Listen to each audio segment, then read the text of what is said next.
Assalamualaikum warahmatullahi wabarakatuh. Perkenalkan, saya Hasna Sania Gatsani dengan NPM 10010219042, Prodi Hukum Ekonomi Syariah Fakultas Syariah Universitas Islam Bandung.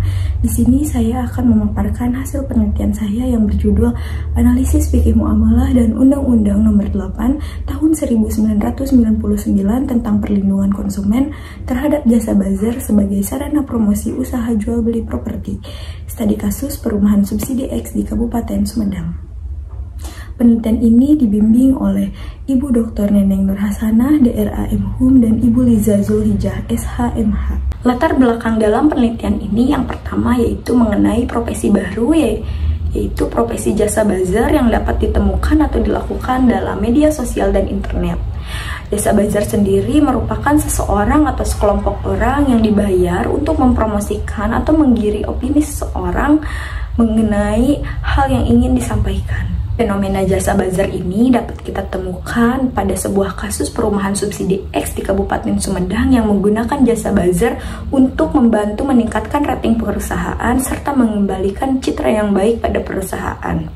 Bazar tersebut melakukan praktik ketidaksesuaian yang mana dapat merugikan konsumen, karena bazar tersebut memberikan ulasan-ulasan palsu dan menyampaikan informasi yang tidak sesuai dengan aturan pemerintah yang dikeluarkan dalam Undang-Undang Nomor 8 Tahun 1999 tentang Perlindungan Konsumen, Pasal 4 huruf C, bahwasanya setiap konsumen berhak mendapatkan jaminan mengenai informasi yang benar, jelas, dan jujur mengenai keadaan kondisi barang dan atau jasa. Dalam hukum Islam sendiri terdapat dalam Fatwa MUI nomor 24 tahun 2017 tentang hukum dan pedoman bermuamalah melalui media sosial. Di sana mengatakan bahwasanya segala aktivitas bazar yang mengandung hoaks, ghibah, namimah, dan sejenisnya tentu diharamkan dalam Islam.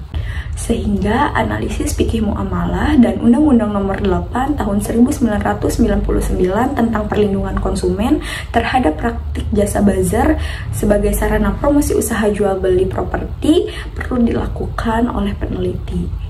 Selanjutnya, rumusan masalah pada penelitian ini yang pertama adalah bagaimana praktik jasa bazar sebagai sarana promosi usaha jual beli properti perumahan subsidi X di Kabupaten Sumedang. Yang kedua, bagaimana praktik jasa bazar sebagai sarana promosi usaha jual beli properti perumahan subsidi X di Kabupaten Sumedang berdasarkan perspektif fikih muamalah dan Undang-Undang Nomor 8 Tahun 1999 tentang Perlindungan Konsumen. Kemudian, metode penelitian yang digunakan dalam penelitian ini yang pertama ada pendekatan penelitian. Pendekatan penelitian yang digunakan dalam penelitian ini yaitu pendekatan normatif empiris. Yang kedua, jenis dan sumber data penelitian. Dalam penelitian ini menggunakan dua data utama. Yang pertama, data primer yang diperoleh langsung dari lapangan dan data sekunder yang diperoleh dari bahan hukum primer, bahan hukum sekunder, dan bahan hukum tersier. Selanjutnya ada metode pengumpulan data. Metode pengumpulan data yang digunakan dalam penelitian yaitu metode wawancara yang dilakukan terhadap pihak perusahaan, pihak bazar, dan pihak konsumen. Kedua, metode observasi, dan yang ketiga, studi pustaka. Terakhir, metode analisis data yang digunakan dalam penelitian ini yaitu deskriptif analitis.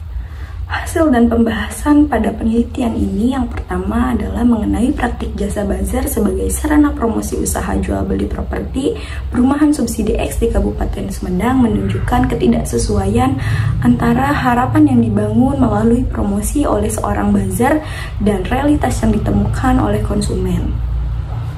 Bazar tersebut menyampaikan informasi yang tidak sesuai dengan kenyataan serta membuat beberapa akun palsu untuk memberikan ulasan positif sehingga dapat membantu menaikkan rating perusahaan dan mengembalikan citra baik pada perusahaan. Yang kedua, analisis praktik jasa bazar sebagai sarana promosi usaha jual beli perumahan subsidi X di Kabupaten Sumedang berdasarkan fikih muamalah adanya pelanggaran etika seorang bazar terhadap prinsip kejujuran dan prinsip keadilan karena terdapat unsur penipuan dalam menyampaikan informasi yang palsu serta terdapat kecurangan dalam melakukan promosi jual beli.